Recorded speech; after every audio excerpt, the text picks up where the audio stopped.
Well, can I trash? Yes, you can. So it's so funny because I'm working with this amazing woodwind player. His name is Chris Lett. And he plays for me all the sessions, coming to my studio and everything. And he said, you know, and he played on all scores, from Titanic to La La Land to everywhere.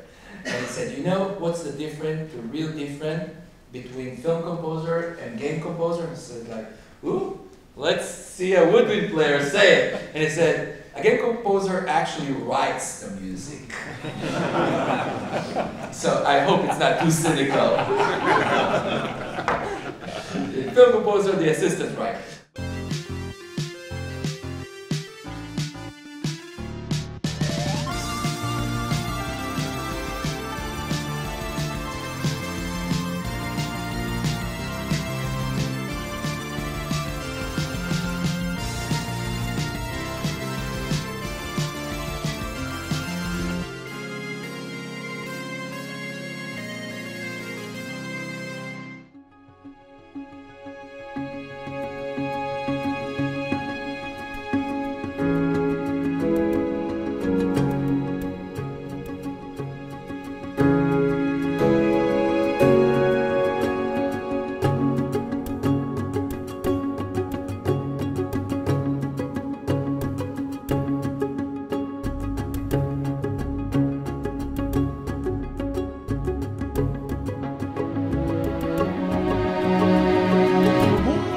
Et bienvenue dans Tokuscope, votre émission sur la science-fiction japonaise et le tokusatsu. Une émission un petit peu particulière cette fois-ci, puisque comme vous pouvez le voir, je suis tout seul, en plein montage, donc je suis en train de travailler sur une interview. Et oui, puisque en fait, fin août, j'étais parti au festival Soundtrack Cologne, donc qui est un festival consacré aux compositeurs de musique de film et de jeux vidéo, et à la question donc, de la relation entre la musique et l'image. Et parmi la liste des compositeurs que j'ai pu notamment interviewer, il y avait le compositeur Inon Zur. Donc Inon Zur, c'est un compositeur de jeux vidéo qui a travaillé notamment sur les succès tels que Dragon Age ou Fallout, mais qui a également, à ses débuts, collaboré à des séries Fox Kids, puisqu'il a travaillé, il a composé la musique pour pas mal de séries, notamment des adaptations américaines de séries japonaises, à la fois animées telles que Digimon, ou même des adaptations de Tokusatsu telles que Beetleborgs ou Power Rangers. Donc voilà, l'émission sera uniquement consacrée à cette interview, puisque ça me semblait passionnant et légitime de partager avec vous l'interview de ce monsieur. Donc en tout cas, j'espère que ça va vous plaire, et puis on en reparle juste après.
I remember when I was 3 years old, like my first memories is my parents are singing songs with me and I'm already harmonizing it.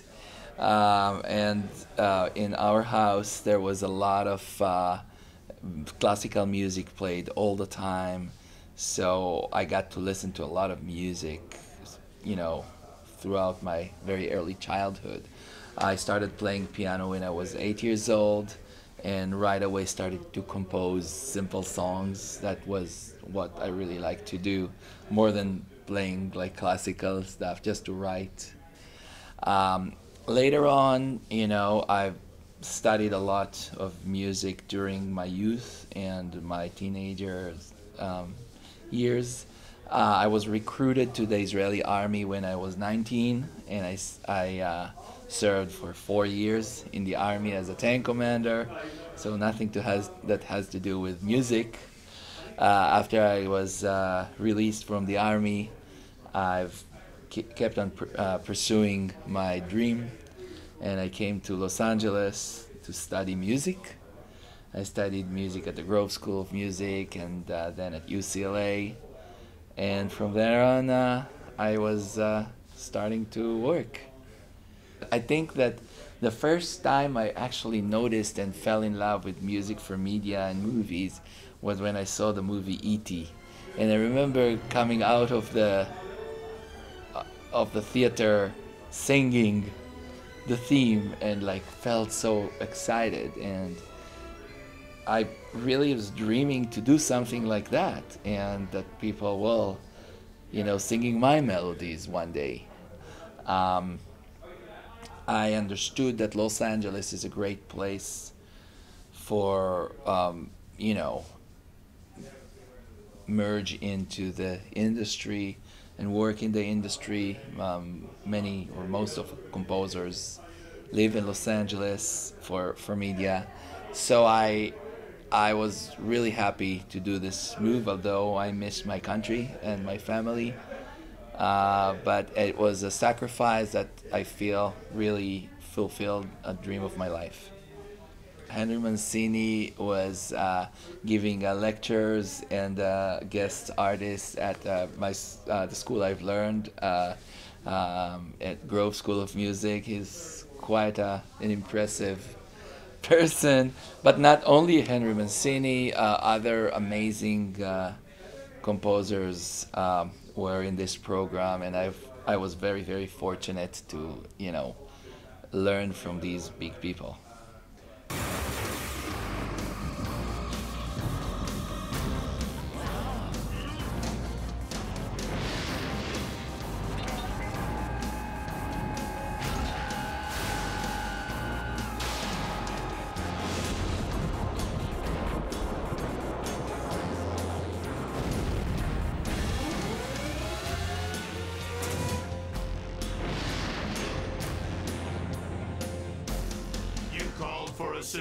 This was really the beginning. I was recruited as a staff composer to the Fox Family channel, and I did hundreds of TV episodes. Power Rangers, Digimon, Escaflowne, Mystic Knights, you name it, I did it. And it was a very interesting time because it was really, really pressured.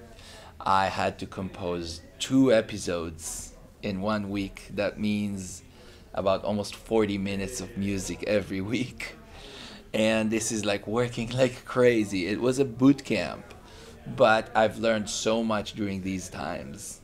And all my compositional chops got better, and my knowledge of technical knowledge, like instruments and computers and everything, really, really got better.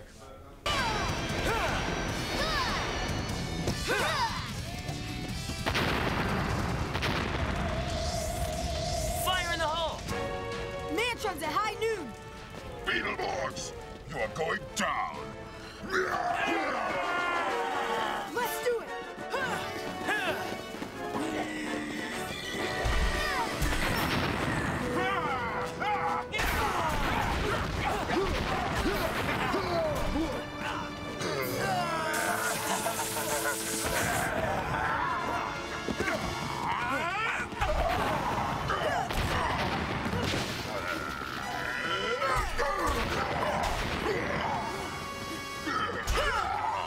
We created sound libraries, but we ended up not using it because we felt that it's really hard to adapt everything because so much action, it moves so fast, you just need to compose to picture. So I worked on this show called Mystic Knights of Tirnanog, and I worked on this show called Big Guy and Rusty, the boy robot.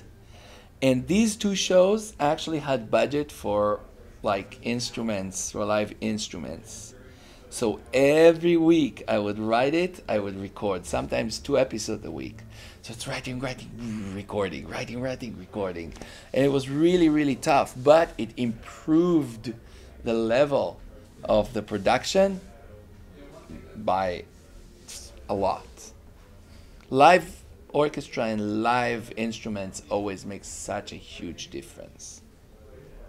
So, in the middle of this time that I was working with the Fox Family channel, I got a very strange phone call with somebody introduced himself as an agent for computer game music. Now, at these times, we're talking 1996. I didn't know anything about computer games, and I didn't even know that there's music to computer games. I thought that it's all like electronic beeps. I had no idea. And he asked me, do you want to compose music for computer games? And I said, no, I really don't. It's like, you sure? Nah, it doesn't seem good. So, but I was really lucky because he was very persistent, and he called me again and again and again. He asked, what do you like? And I said, I want to conduct orchestra. I want to do. He said, today computer games has live orchestra. And I said, no way. And he said, well, here. And he started sending me some examples of music from computer games that were recorded in live orchestra. And I said, like, well, if this is the case, why don't I give it a try? And my first game was Star Trek Klingon Academy. And I did it with full orchestra and full choir. Actually, I think it was the first time in the history of computer games that this kind of opera was written for a video game. And I basically never looked back after that, you know. And again, you have to remember that by then I was quite established in the TV kids programming, and I had a lot of confidence that I could do a lot of things. And you know, I created the first theme for Star Trek Klingon Academy, and I sent it to the audio director. And the audio director called me the other day, and it's like, so Charles, what do you think? And he said, I hate it.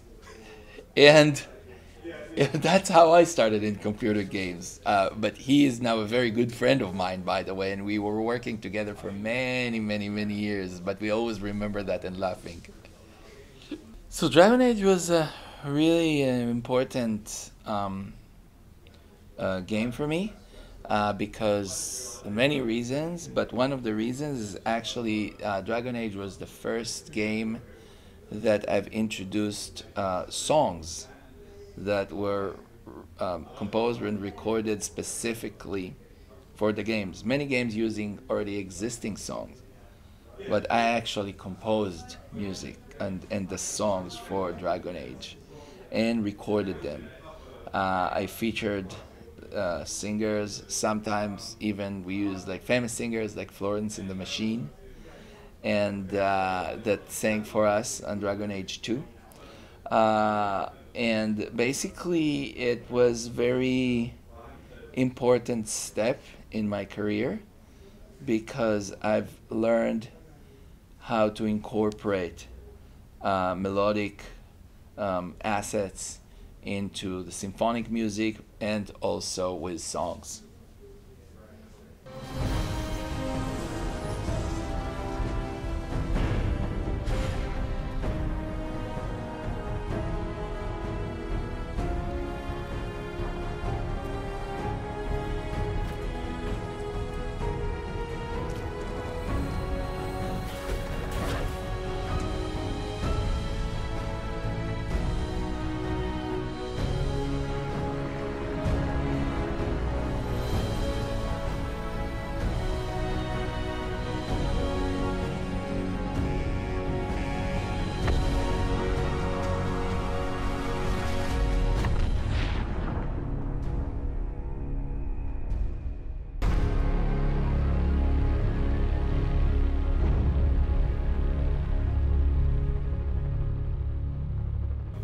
Fallout is a total different animal Fallout is all about trying to find original elements and combine the more mainstream instruments with the original elements. And you have to understand that the whole world of Fallout is basically non-existent world.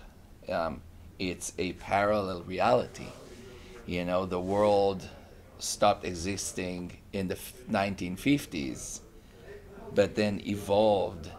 The world as we know it stopped existing and evolved into a total different, you know, reality. So music has to take this turn. So basically I take elements from the 50s and then try to imagine what would happen if the 50s the world will just stop and would take a brutal turn into something totally different. What will happen to music? What will be the musical instruments? How will people see music? How people will play music? And all the music that I'm writing for Fallout basically are influenced by this notion. So when I'll play the violin, for example, I always will play it in a twisted way and weird way and unconventional way. Or I could take a bow and bow a vase and whatever the sound is. Or I could use, instead of drums, chairs or other trash can elements and combine them inside with some weird synthetic elements and with an orchestra. And this is what Fallout is all about. It's creating to a parallel music convention that will work with a parallel reality game. Siberia 2 and 3 are two of my most artistic games I ever worked on. Benoit Sokal, who is an amazing artist, came up with this concept, and it's all basically based on his drawings and art. The whole approach towards Siberia is extremely artistic. The world of steampunk, metallic Eastern Europe, cross-tribal, but also some French elements inside. It's crazy. And basically the music needs to describe it all. And music needs to think outside the box, basically, when it comes to Siberia. Always take into consideration the aesthetics of the Siberia that is so different than other games I worked in. So when I come to compose music for Siberia, I just need to think more like an artist that is drawing picture rather than a composer that's writing melodies. This is the way I'm approaching Siberia. Before I even write one note, I really want to try to find out what the game is all about. And sometimes the story is not enough. Basically it's a combination of the actual story, the motivation behind the story, what makes the people do what they're doing, the way the game looks, the tempo that the game works. Is it slow? Is it fast? The graphics, everything counts when it comes to compose the music. So I need to immerse myself inside the game and really try to learn what all these things before I even start to compose. After I have good enough idea of what I want to do, then I basically start to create a general idea of the mood, general idea of the signature, what kind of sound signature we want for this game. So it's a process, basically. You know, it's really hard to tell. But I think the birth of musical idea for a game, it's probably the best memory that I have in my professional life. Of course, I love to record music and I love to conduct the orchestra. It's always amazing.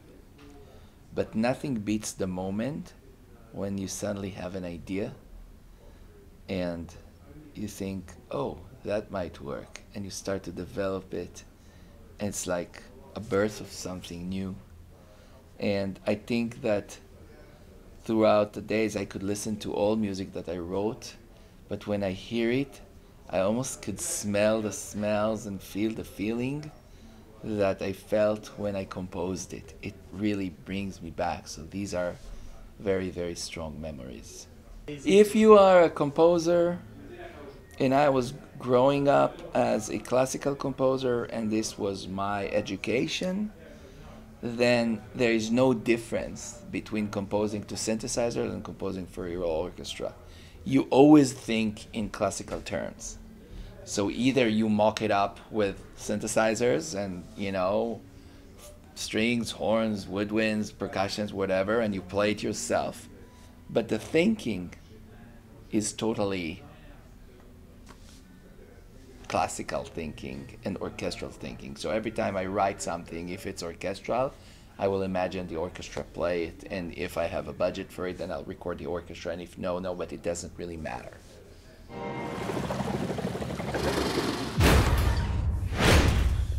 You deliver, that's what you do, you deliver, right? Right? If you know something you're not telling me, you're gonna tell me. We need to get him back in the water. One last time. Where is it? Listen, fella. Sit down! This is actually one of the most challenging musical work. You need to create something that in 1 minute will grab the viewer by the throat and tell him, sit and listen. It has to be so intense. It has to be very, very ear-grabbing. And I remember I did the trailer for The Shape of the Water. And actually for this trailer, I used a string quartet throughout the whole trailer. And the string quartet basically played, but also did some weird sounds on their instruments and did all sort of very impressive techniques that they did. So you think that some of the trailers are all like choir and huge orchestra and everything. No, actually some of the trailers that I'm working on are very intimate sound, but very, very aggressive and intense. He's coming for you. You gotta go now and you gotta take that thing with you. I deliver. What'd you say to me? What did she say? What is she saying? She is saying thank you. It evolves exactly like every other art is evolving. It's being influenced by the current events in the world and the current technology, styles, and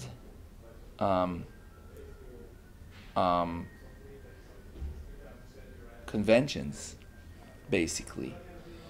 So music is music, but every era, art is being created in a different way. You know, if you compare Rubens to Monet to Picasso to, like, nowadays they all use the brush, but they use it in a different way. This is exactly with music. I mean, music is a language, and you need to write music that will first and foremost speak to people.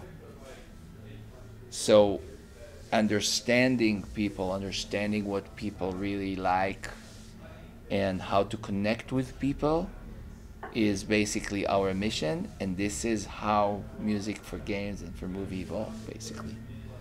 Soundtracks cause us to imagine, and we like to live in a place that we could close our eyes, listen to something, but imagine pictures. And our imagination is greater than any like picture or media or anything. When we close our eyes and we are listening to soundtrack, and it causes us to feel, and we could feel the emotions and imagine the pictures. This is a very strong experience, and this is why people are listening to soundtracks. The fans are the real engine behind every composer, and especially me. I want to thank the fans for being who they are and to support me and support the music for games. It means way more than what you could imagine, because this is what makes us live and write. We need, we crave, and we love your support, so thank you.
Meine Damen und Herren, der Komponist von Fallout, Inon Zur!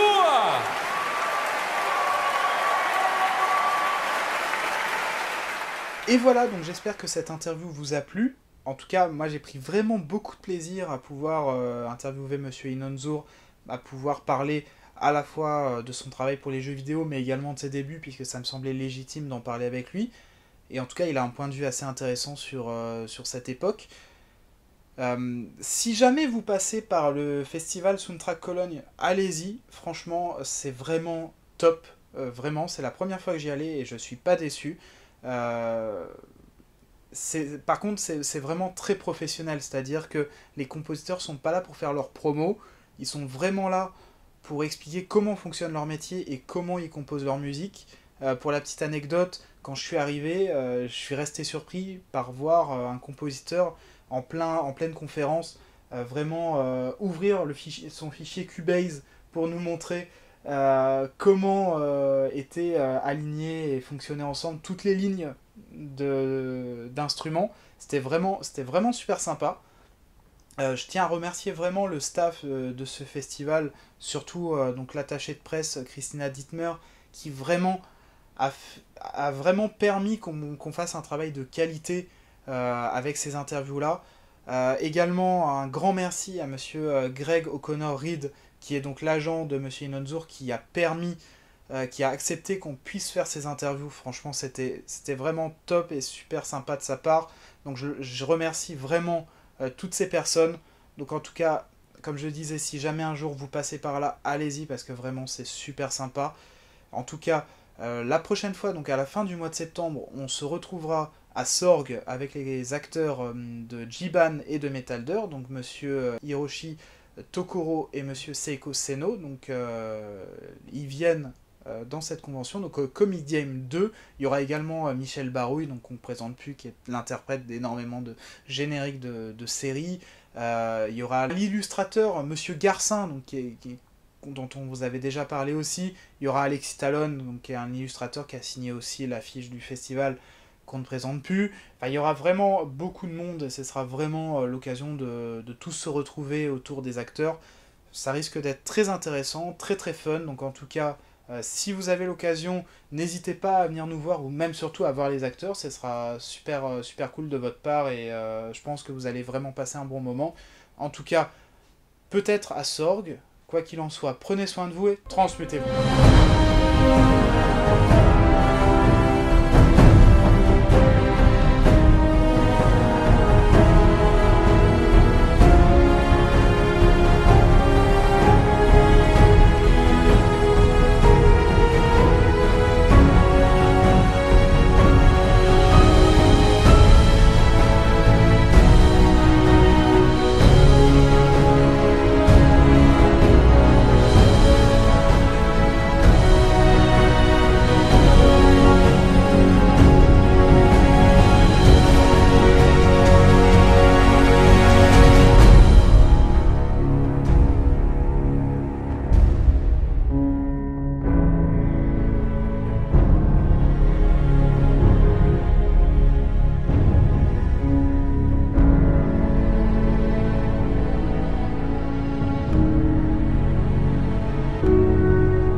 Siberia 2 is one of my favorite of all time games.